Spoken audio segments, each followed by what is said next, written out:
Hello बच्चों, let's read this question.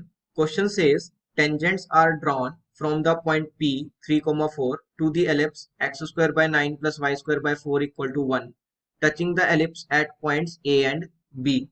Suppose that the foci of the ellipse x square by 9 plus y square by 5 equal to 1 are f1, 0 and f2, 0, where f1 is greater than 0 and f2 is less than 0. Let P1 and P2 be two parabolas with a common vertex at 0, 0 and with foci at f1, 0 and 2f2, 0 respectively. Let T1 be a tangent to P1 which passes through 2f2, 0 and T2 be a tangent to P2 which passes through f1, 0. If m1 is the slope of t1 and m2 is the slope of t2, then the value of 1 upon m1 square plus m2 square is. सबसे पहले इस question का की concept discuss कर लेते हैं और की कंसेप्ट हमारे पास क्या होगा. की concept is condition of tangency for standard parabola. Condition of tangency for standard parabola. तो कोई भी स्टैंडर्ड पैराबोला कैसा दिखता है, Y square equal to 4ax. और इस पैराबोला की प्रॉपर्टी क्या होती है कि इसका वर्टेक्स जो होता है वो 0,0 पे होता है और उसका फोकस जो है वो एक्स एक्सिस पे लाई करता है और फोकस के कोऑर्डिनेट्स क्या होते हैं, a,0. अब लेट्स से मैंने एक स्ट्रेट लाइन ली, y is equal to m x plus c. यहाँ पे m क्या हो जाएगी, उस लाइन की स्लोप हो जाएगी. So y equal to m x plus c. ये लाइन जो है इस पैराबोला पे टेंजेंट होगी, उसकी कंडीशन क्या होती है, उसकी कंडीशन होती है c is equal to a by m. तो ये हमारा की कंसेप्ट हो गया. अब क्वेश्चन को हम स्टेप वाइज सॉल्व करेंगे. तो पहला स्टेप क्या है, हमें बोल रहा है कि एक एलिप्स है x square by 9 plus y square by 5 equal to 1. X square by 9 plus y square by 5 equal to 1. अब ये एलिप्स जो है स्टैंडर्ड एलिप्स है. स्टैंडर्ड एलिप्स क्या होता है, x square by a square plus y square by b square equal to 1. तो अगर मैं स्टैंडर्ड एलिप्स से इसको कंपेयर करूं तो ए स्क्वायर जो है वो 9 है, x square by a square, और फिर क्या होता है plus y square by b square. तो बी स्क्वायर क्या है, 5 है. तो x square by a square plus y square by b square equal to 1 से कंपेयर किया, ए स्क्वायर 9 आ गया, बी स्क्वायर 5 आ गया. अब अगर मैं एक्सेंट्रिसिटी का फॉर्मूला देखूं तो e square is equal to 1 minus b square by a square होता है. So it is equal to 1 minus 5 by 9 हो जाएगा, which is equal to 4 by 9. Eccentricity कितनी आ गई, एक्सेंट्रिसिटी आ गई मेरे पास, स्क्वायर रूट ले लेंगे 4 बाय 9 का. एक्सेंट्रिसिटी हमेशा पॉजिटिव होती है तो 2 बाय 3. एक्सेंट्रिसिटी आ गई 2 बाय 3. अब इस एलिप्स के लिए जो फोकाई के कोऑर्डिनेट्स होते हैं वो होते हैं plus ae,0 and minus ae,0. और हमें बोल रहा है कि फोकाई के कोऑर्डिनेट्स क्या होने चाहिए, f1, 0 एंड f2, 0, जहां पे f1 जो है वो पॉजिटिव है. तो f1 क्या हो जाएगा, a इंटू ई हो जाएगा. f1 will be a into E and f2 will be minus a into E, because standard ellipse के लिए फोकाई के कोऑर्डिनेट्स क्या हो जाते हैं, प्लस माइनस ae,0 हो जाते हैं.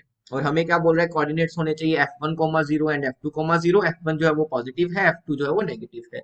अब यहाँ से a इंटू ई कितना आ रहा है, देखो a स्क्वायर अगर 9 है तो a की वैल्यू कितनी हो जाएगी, a की वैल्यू 3 हो जाएगी. a को भी हम पॉजिटिव ही लेते हैं. a और e को मल्टीप्लाई करेंगे तो 3 तो कैंसिल हो जाएगा, तो बचेगा कितना, 2.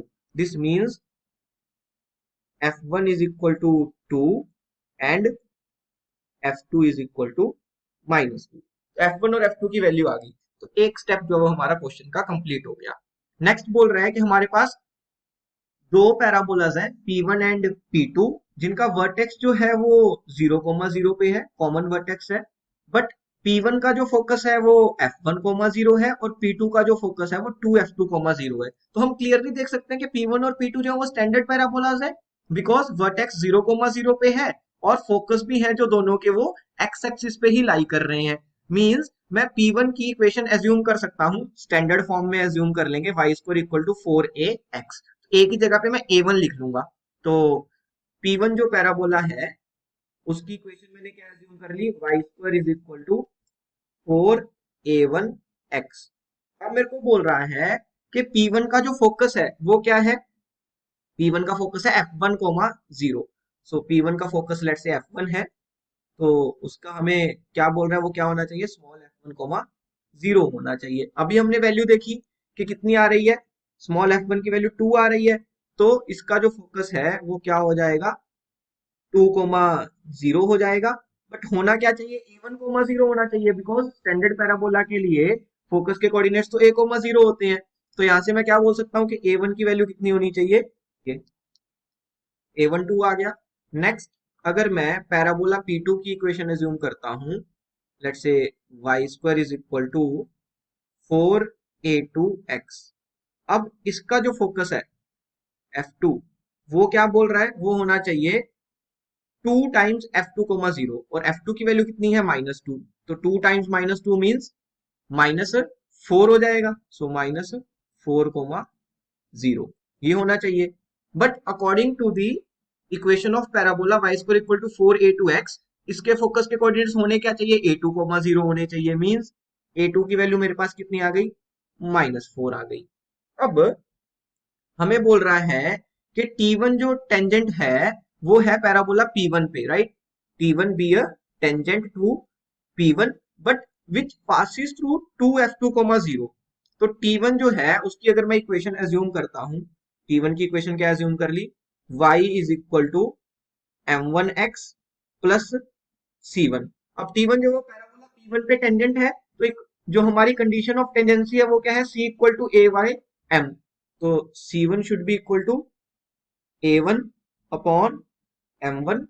This means y is equal to M1x plus क्या हो जाएगा, A1 बाय M1 हो जाएगा। और A1 की वैल्यू कितनी है, 2। This means y is equal to M1x plus 2/M1 हो गया। ये समझ में आ गया।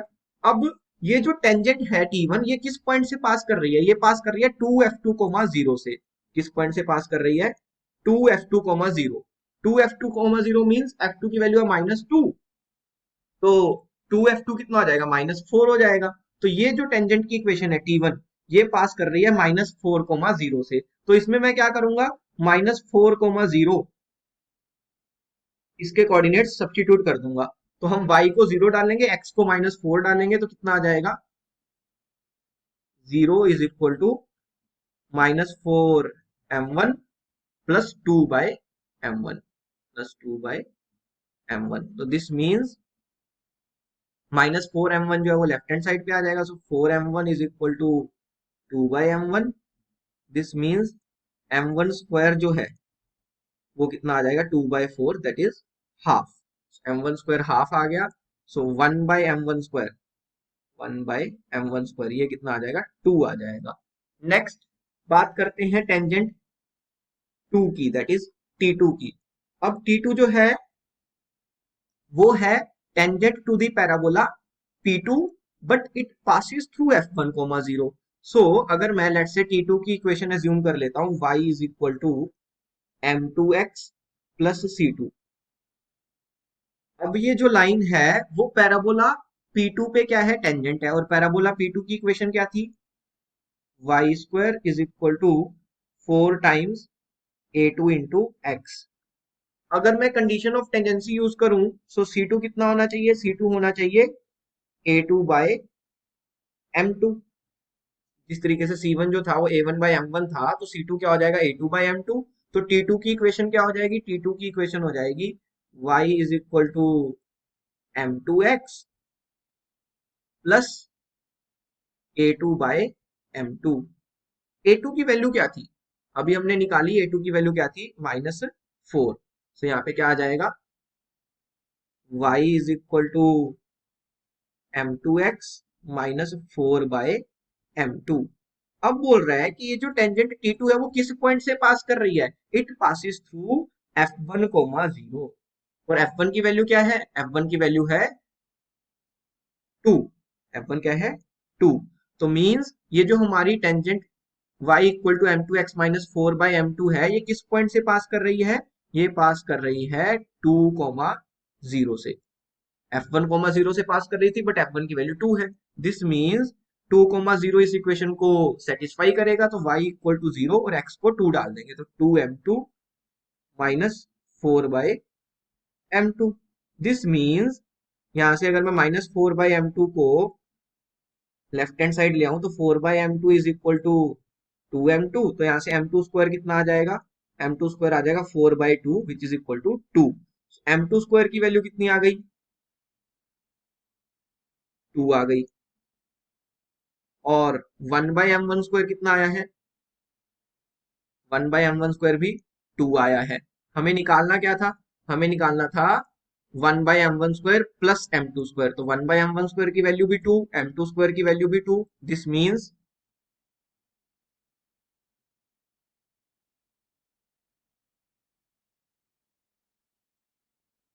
1/m1 square plus m2 square is equal to 2 plus 2 that is equal to 4, और यही हमें निकालना था।